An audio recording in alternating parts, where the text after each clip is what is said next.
இரவு நேரத்தில் அதிகமாக இருமல் வருதா? அதுக்கு பல காரணங்கள் இருக்கலாம். பொதுவா நைட் டைம் இருமல் வர காரணங்கள் என்னென்னு தெரியுமா? கோல்ட் அல்லது அலர்ஜி, தூசி, ஏசி, பெட்ஷீட், பில்லோல இருக்கும் டஸ்ட் மைட்ஸ் மாதிரி விஷயங்களால இரவு நேரத்துல இருமல் அதிகமா வரலாம். போஸ்ட் நாசல் ட்ரிப், அதாவது சளி தொண்டைக்கு பின்னாடி வழியும் போது அதிகமாக இரிட்டேஷன் கொடுத்து இருமல் வரலாம்.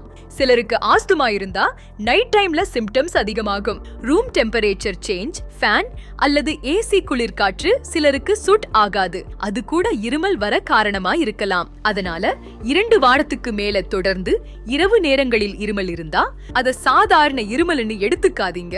டாக்டர் கிட்ட கன்சல்ட் பண்ணி சரியான ட்ரீட்மெண்ட் எடுத்துக்கணும். இந்த மாதிரி உங்களுக்கு வேற ஏதாச்சும் டவுட் இருந்தா கமெண்ட்ல சொல்லுங்க.